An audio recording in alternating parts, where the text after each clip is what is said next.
I think, perfect. When you're ready.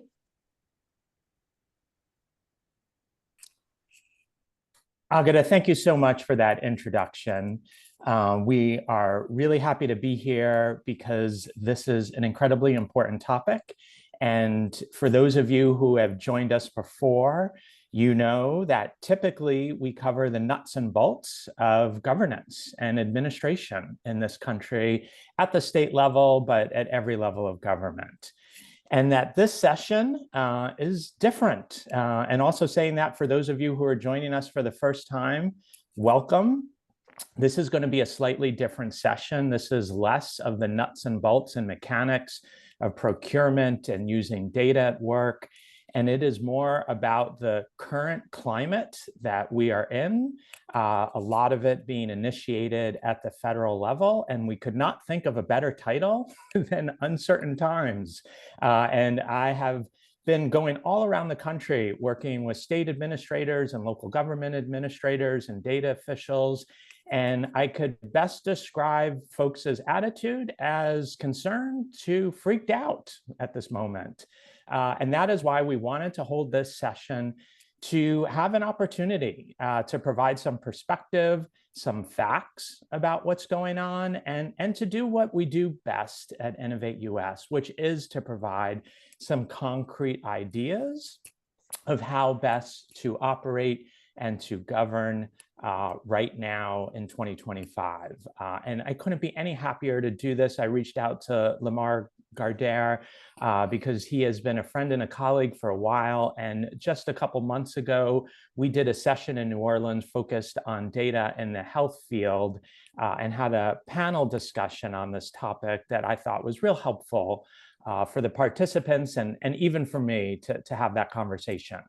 So we have put some slides together for you that we want to walk through, again, that provides some context, some suggestions, and some perspective for you. And then we do want to move as quickly as we can to get to the Q&A, because this is really a topic where we want to hear from you and engage from you, and also want to get a sense of how many more sessions we should do like this, and maybe different types of sessions like this going forward. And as Agata said, please, please, please avail yourself of the chat function. We certainly want to hear who you are and where you're from. But also questions that come up in the moment as we're talking, please throw those in the chat or other comments. We see this as an opportunity also for peer exchange. So in terms of what we're hoping to cover today, as I was saying, to reflect on the current data environment, to have some pragmatic tips and ideas for going forward. And we also see this as a way to get creative in terms of engaging residents, private sector data, and we hope we have time. We want to talk a bit about the role of AI in this environment. So in terms of the current environment, and some of this is work that you all know and are familiar with right now, we are seeing a lot of data changes happening at the federal level, and much of this is happening through an agency that used to be called the U.S. Digital Service. I have an op-ed that I just wrote. I'm hoping Agata can throw that op-ed in the chat that talks a bit about the current and most recent history in which the Trump administration had converted the USDS into Doge, which we're more familiar with now, that Elon Musk for a number of months was running. And what had happened at USDS, which is now Doge, is a more centralization of data and excising data, getting rid of a number of data sets. And that's happening not just through Doge, but throughout the federal government. And in terms of that work that's happening, AI is being used, but similar to a lot of the other data changes, it's a bit unclear quite exactly how AI is being used. And the other notable feature about the current environment is there's very little guidance at the sub-national level in terms of states and all other governments. So under the Biden administration, there was an executive order around AI and other data use, and we no longer have that. I feel like I'm hearing some feedback if folks can make sure that they're on mute. And we do feel as though there are some opportunities to assist. It's out there. I'm going to turn this part over to Lamar now to walk through. Good morning to people on the West Coast and good afternoon to everybody else. As we said earlier, I'm Lamar Gardere, the Executive Director of the Data Center here in New Orleans. Thank you, Neil, so much for this invitation to speak with this group. And to your point exactly, while a lot of things have been changing at the federal level, particularly as it relates to data and some efforts that don't align with the current administration's goals, there are a number of sites that we've listed here that can give you access to older information if it has been removed from federal websites at this point. There's the National Neighborhoods Indicator Partnership. That is a collection of data intermediaries around the country. And often, because they are so deeply involved in data, they often have data and insights that you can find on their site to help explain some of the data that might be missing or to find analysis on a particular issue that is no longer available on federal websites. Many of them may be able to be found through insights in the NNIP network. The Internet Wayback Machine and the End of Term Web Archives are two popular websites. The Internet Archive Wayback Machine actually attempts to archive the entire internet, right? So it can go. It does a pretty good job of showing the state of websites at previous points in time. You could go to that to see what particular things have changed in government websites or in any website across the web for the most part. The End of Term Web Archive is very specific to presidential administrations, though. Every administration, they archive the websites from that administration such that the information is maintained and not lost when a new administration comes in. And then there are a number of organizations that have archived data on particular topics that might be disappearing now, particularly environmental and health data. And you can see some of those organizations here that have very good archives on with the actual data and some of the research information that were on those sites. In general, a lot of universities and nonprofits do have limited specialized archives. If you need that kind of information and it's no longer at the federal level, many of these folks can help you out. The University of Minnesota has a great directory of archiving efforts where you can find really a ton of information on things that might no longer be available at the federal level. Next, please. So in many cases, though the threat was high, data has not actually been removed in many cases, and many websites have not actually been removed. Some have for sure, but most have not. What has happened, though, is that many of those websites and many of the data archives at the federal level have been changed. They've been modified in some way to remain compliant with recent executive orders. It is critical for you all to look at those sites, look at that data, and get familiar with how that data has changed, what it might be communicating now versus what it communicated in the prior year's data. There's a ton that you can understand just by comparing previous data within a particular area to today's data. Understanding that well is going to be really important, particularly as it relates to any future analysis that might be based on that data. Next slide. Now we're going to turn back to just some suggestions we have, putting this all together before we get back into some concrete examples that might be helpful. So this is something Lamar and I put heads together, and we've been talking to others in the field, and we feel very confident in saying this is not the time to just buckle down. This is the time to redouble our efforts and commit to data. We've been talking, I'm thinking of some conversations I've had with private philanthropy that feel as though they're now starting to shy away from data, and some government officials that are feeling like this is not the time to get creative, and we disagree. This is the time to get creative, to commit. The phrase "stay calm and carry on" applies a bit in terms of staying calm, but it is not just about carrying on. These are different times that necessitate us being even clearer and more forceful in terms of our commitment to data and evidence going forward. And I think, I wouldn't say this is good news, but I think this is the creative term for us, is that necessity is the mother of invention. This is an opportunity for us to explore different ways of data acquisition and analysis, and maybe to take on some projects that we hadn't before. And then I'm assuming we will have some time at the end, and if we don't, we have many other sessions on AI. We are strong believers at InnovateUS that AI can be helpful in doing this. So despite how AI might be being used in other parts of society, whether the private sector or at the federal level, we think AI is a tool that can help us as we move forward. Now, in terms of getting creative, I want to hand it back to Lamar and hear a bit more about some of the work that he has and is doing in New Orleans.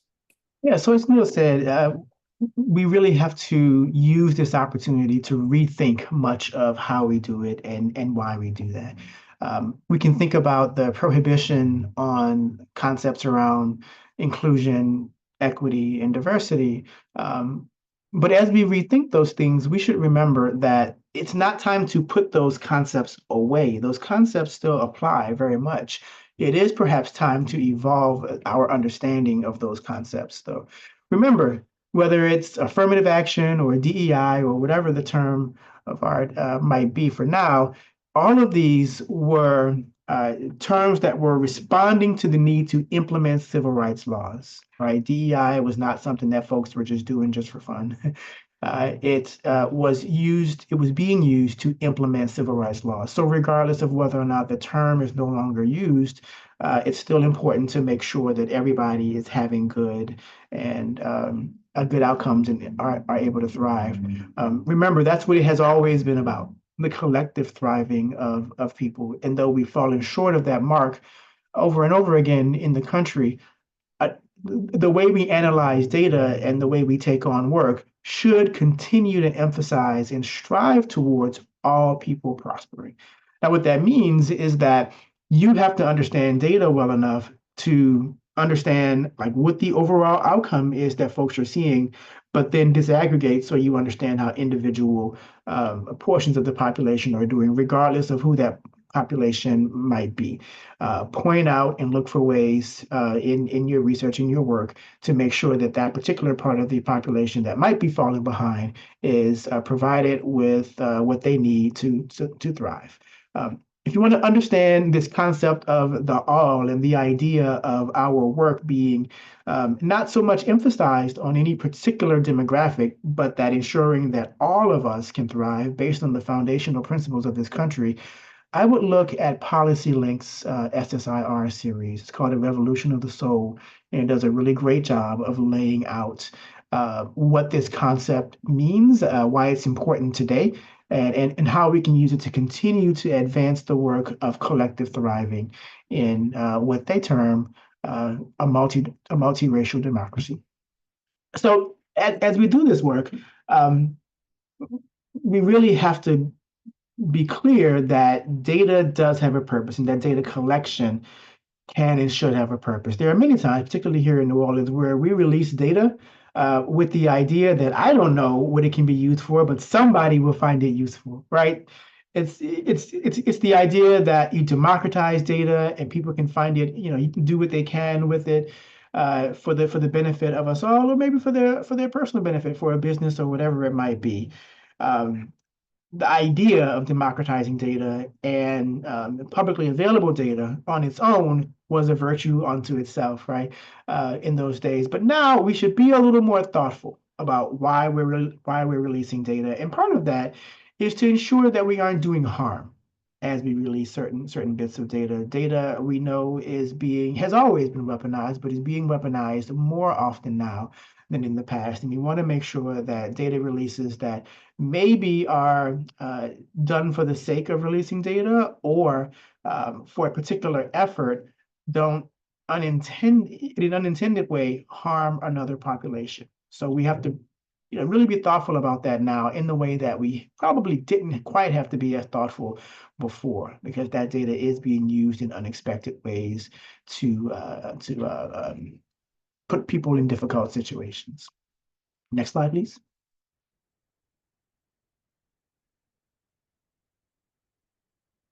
All right. Uh, Demographic data continues to be available out in the world, whether it be at the state, local, or federal level. But we should start thinking of demographic data as increasingly difficult to understand. That's in part because data response rates, survey response rates are falling as the trust in government is waning. Fewer people are responding to surveys because they fear what government might do with that data. As those survey response rates go down, so does the quality of the data.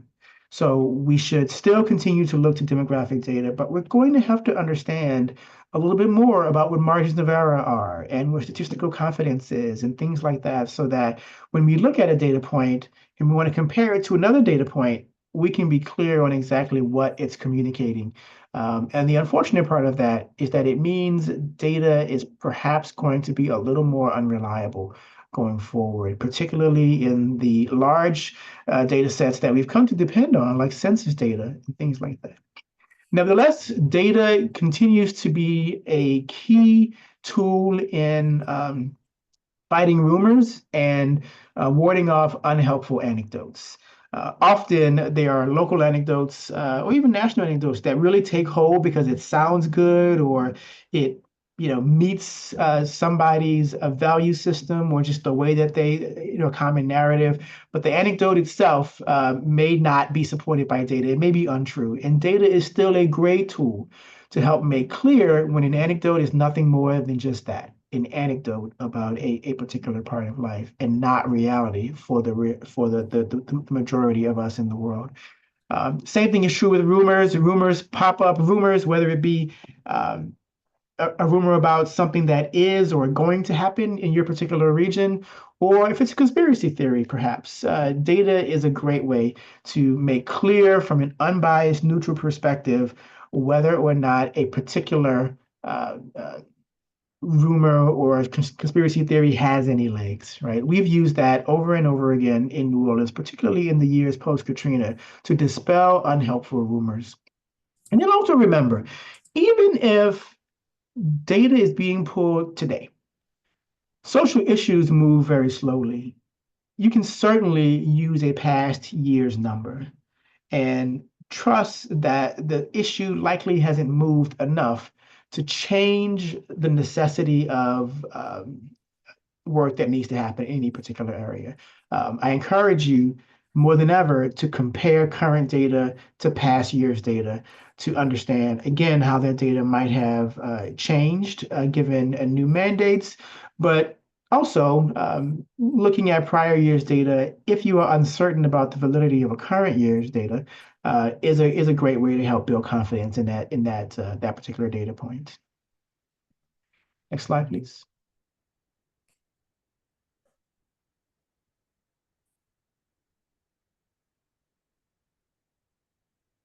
And I mentioned this already. At this point, we should start to become experts in prior versus current, the concept of prior versus current in general, right?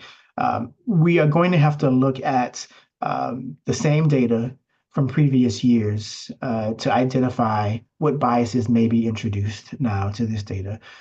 You may have to look to organizations that have used and analyzed that data to get some of that prior data in an unblemished form. But you should become fluent in understanding the differences between how data looks now and how it looked in the past. It is through that understanding that you can ask important questions around the implications of those changes and the implications for analysis in that space. Who are we missing if the data has changed? What important insights are we not able to bring to the conversation? What populations are going to continue being underhelped if the data is no longer really describing that population well? It's really important not just to understand the current data, but how it has changed so that you can say, raise the flag in some cases that this group is being completely missed in the data because it's been removed from prior data sets. And that's an analysis that no one organization or individual can execute. That's something that collectively we need to keep an eye on, looking at prior data and current data and how it has changed. In fact, some people may find that there are entire areas of research that you can get into that are just talking about how the data has changed and its uses now versus the traditional uses for that data, and perhaps even publish warnings for how data can or should be used in the future. You should also be aware that even though in some cases current data is still available, there are proposed cuts at the Census Department and in other federal agencies that will lead in the future to actual less data being available. Certain surveys might no longer be available. Some have indeed been taken down already, but others may disappear just from being defunded or underfunded, such that only previous data is available, but no new data going forward. So that is a risk.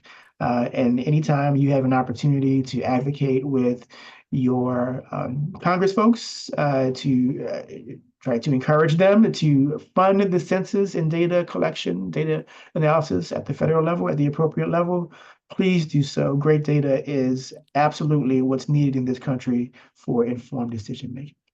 And then finally, even though we're in a crisis situation, still don't panic. Don't panic yet. There are things that we can do. As we said, data hasn't all gone away, but it's just time for us to collectively be able to talk about reliability issues in data. Okay. You can go to the next slide, please.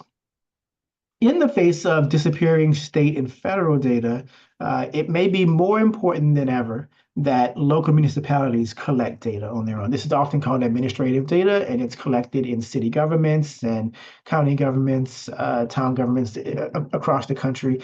And that local administrative data can be just as useful as the federal data, which is now a little bit less reliable and less useful than it used to be. That metro level or local level data absolutely can help you understand whether or not the current data is still telling the appropriate story locally.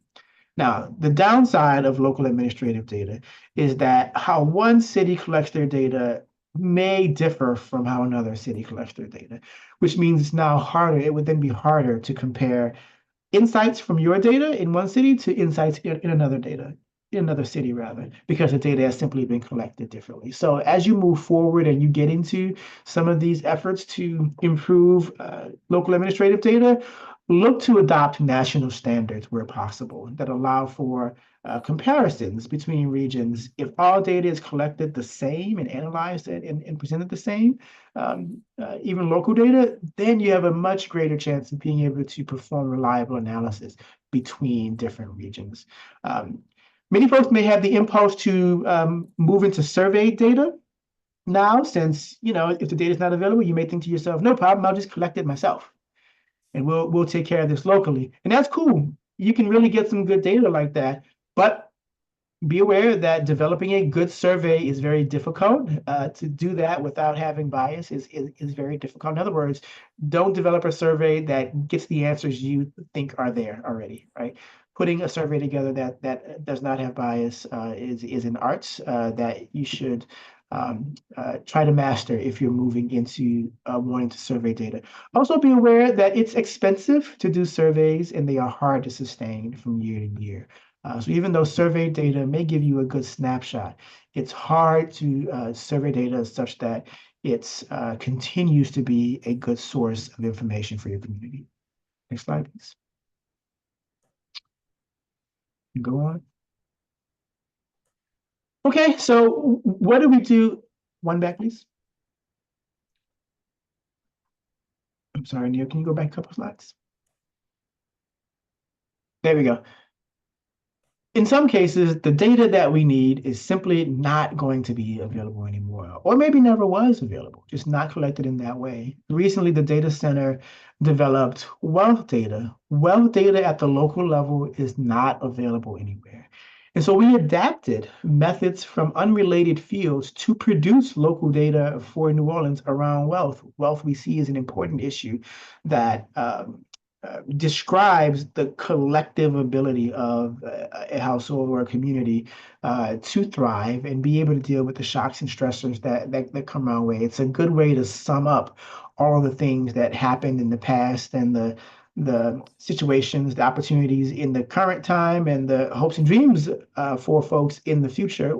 That all collects in wealth or in the concept of wealth. And so we developed this wealth data actually using techniques from polling, right, to develop data that's available in New Orleans. We are looking to bring that data to a national context soon, so you too can have wealth data. But this is the kind of thing you may have to now start doing, using unlikely fields, methods from unlikely fields to produce new data for your area to inform decision making. Also, start looking to private sector data as a greater source of options for data. We used junk mail data in the years just after Katrina to measure the rate of repopulation. We'll talk about that just a little bit more later.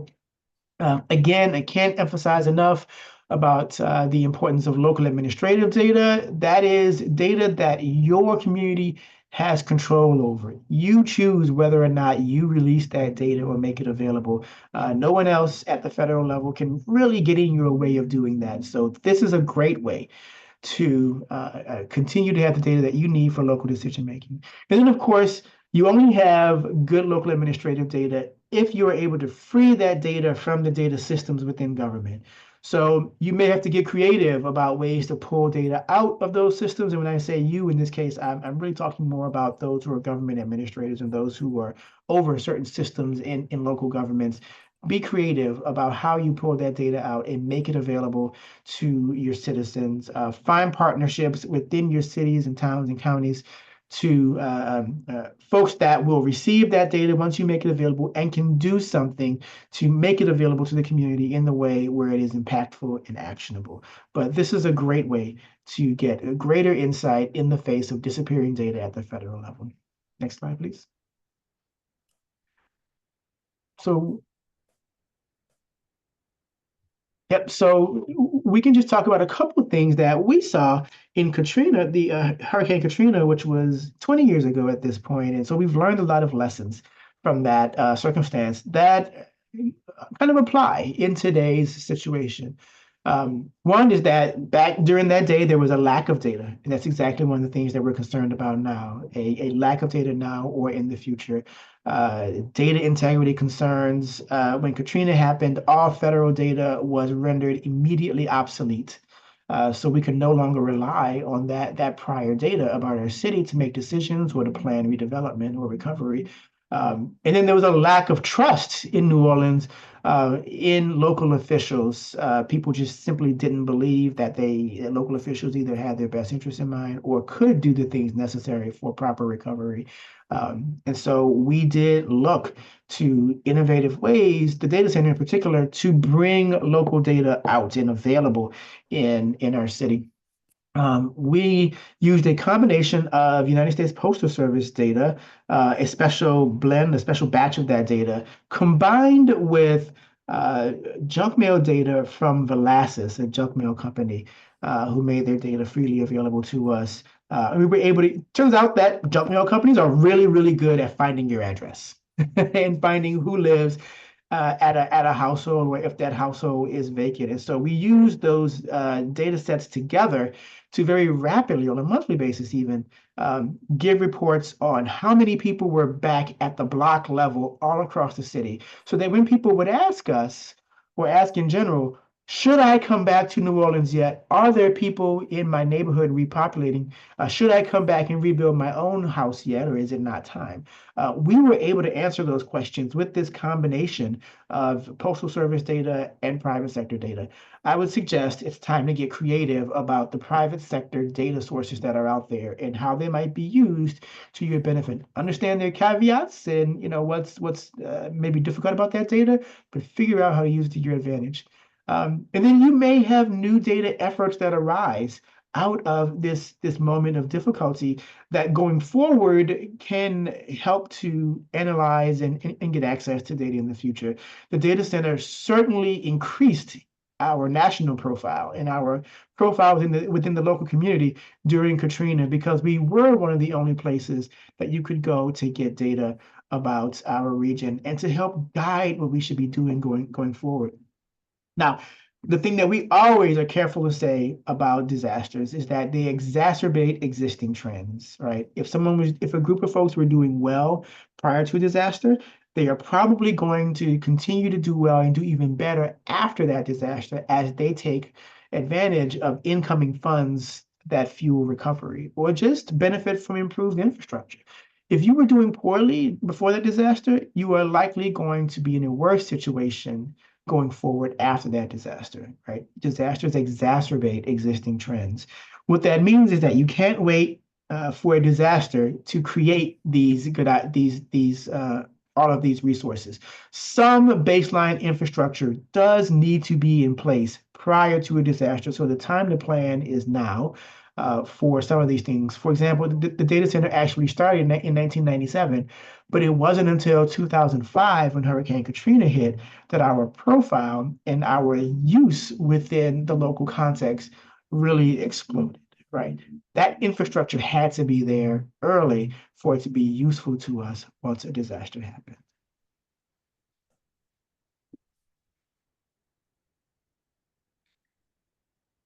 And so here are a few other data sources, data efforts that arose out of that Katrina situation. Of course, I mentioned the data center and our use of USPS and junk mail data.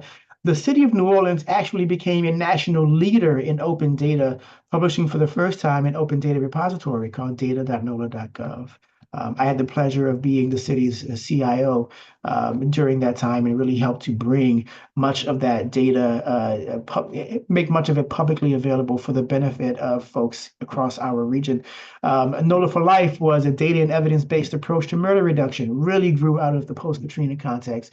Network for Economic Opportunity was an organization created because the data specifically pointed to a lack of employment for Black men in New Orleans, that of all the demographics, the only one that was not growing in employment and had not been growing for decades was Black men. And so the Network for Economic Opportunity used that data to create a specific effort to improve Black male employment in the region, another post-Katrina innovation that works pretty well in New Orleans, continues to work in some ways. And then our ability to understand and advocate for affordable housing really improved vastly post-Katrina with efforts like Housing NOLA, a data-driven advocacy organization, rising and really illuminating for us issues around housing affordability and making more data and analysis and really great voices available to talk about these important issues in data-based ways. So all of these things are things that I see kind of potentially getting off the ground in significant ways, given the crisis that we see right now in federal data sources. I think I can hand it back over to Neil. I'm sorry, I've got one more slide here.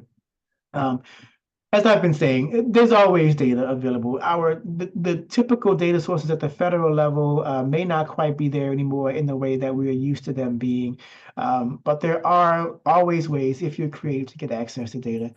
As you're bringing new data online, focus on people. The data should always be relevant to solving problems for real people on the ground. Ground truth that data with folks to make sure that it speaks to the realities that folks are seeing on the ground. In a time of scarcity, it might be a good idea to remember that as you're designing new metrics, keep people in mind. What is the value of this new metric or this new indicator to the lives and outcomes of people in my city? And how can this indicator help in that regard? Be mindful that that indicator does not harm in that regard. Wherever possible, develop new metrics and indicators in partnership with the community if you can. And as always, we should be doubling down rather on transparency as we build new data sets and look to rebuild public trust in government institutions at the local, state, and federal level. A great way to do that is by getting community involved in the process of producing and collecting data and having as much transparency as possible within government through the data and through the processes that you use to collect that data. Okay, I think now I'm ready to hand back over to you. Yes. Lamar, I want to thank you so much and just say a couple of words of context in terms of what you have been saying. So I know a lot of folks that join us at InnovateUS are at the state level, and that your words were focused a lot at the municipal level. I think clearly, just to be clear, almost everything you said, and I was paying very close attention because I work with states and cities, absolutely applicable at the state level as well. I hope everybody took it that way. And I really appreciated how you put things together. It just kind of reminded me how I got to know you about 10 years ago, because at that point, around 2015, I was doing a lot of work for Michael Bloomberg, again, at the city level. And Michael Bloomberg sort of turned to us and a team of us at universities and said, who's doing creative work out there around data and technology and, just being innovative? That's his big watchword, is innovative. And we found a lot of the likely suspects, of course. So San Francisco specifically, Boston for a long time has been doing great data work, still has. And then we said New Orleans, which honestly was a surprise to me, because here's a city that is sort of poor in resources and struggles and is in the headlines a lot, not for the right reasons, and had been recovering from a disaster. And it is an absolute, just objective fact that the city of New Orleans, compared to others, has just been wildly innovative and creative and inventive since that time. And I think these last points here are worth underscoring for any city, any state, any government, especially now, which is that we cannot turn around and shrug and say, well, we just don't have the data. We just can't track this. There is data out there, and we all have these tools that are affordable, even for local government, to begin to make sense of data. And I think it's a good reason, if not an excuse, to focus more on our residents and our citizens in all kinds of ways, right? Lamar mentioned a few of them. There are so many others that we talk about in these workshops, and we will. And of course, being transparent is always useful when we advance these efforts. And then what I want to talk about just for a couple minutes, and then we want to open it up, is AI, which is something that we have been focusing a lot on, and we have because AI is coming whether we like it or not. And we actually think if it's used well, it can be one of those mechanisms that allows us to get creative with data and make it more accessible for folks. So as we were talking before at the federal level, how AI is being used, it can absolutely be used to centralize and to control data, command and control, but it can also be used to redistribute knowledge and authority if used well. And one of the reasons is I've been doing this work for a while. I have never seen a technology that can make information more accessible as quickly as AI can. So in that regard, it can be something that's immediately relevant for people's lives and just translate information into simple terms. And the other thing that is I think, really helpful about AI are ways that it is already proving useful for communities and residents. So one obvious one is it has the ability to translate our services and programs and notifications into many languages. So overnight, using and applying AI well can help to better describe what it is that we're doing in ways that are both helpful and urgent. And then I would also just mention that I'm involved with a collective called the Rethink AI team, and we are working with a number of local governments to use AI with communities. We have a really remarkable project going on in Dorchester, which is a neighborhood within Boston, in which we are using years of community-driven information and data and meeting notes, pouring that into an AI program, and then overlaying it with traditionally reported, routine reported criminal justice data. So that when we are trying to get a better sense of criminal justice and crime data, we have now produced a hybrid set of outputs that both include reported data from the criminal justice system and community perceptions of that data. So this is all experimental, but it shows us the possibilities of both getting creative, having a better understanding of what reality is, and beginning to rebuild the trust that we need with our citizens. And I will also say that a lot of this work around AI, this is going to be a little sneak preview, is going to be captured in the next workshop, at least that I'm leading, exactly a week from today, on May 14th, on Wednesday. So please join me for that for more depth there. And I am going to skip that very last slide because I will cover it next time, and we want to get to the Q&A and open it up. So this is the part of the conversation I'm going to look back to Agata and ask if we have seen any good questions in the chat to throw at Lamar and I, or others that we should open up. Thank you so much, Lamar and Neil, for this very, very impressive presentation and so full of good content. So I am monitoring the chat. I have seen some comments. Especially, I would like to mention Dylan Brush, who introduced it. Okay, who was a previously US digital service, and when the shift happened in January, and he says, happy to answer any question if helpful. Maybe he or she, I don't know, clear, would like to unmute and make the comment or make any questions. I don't know.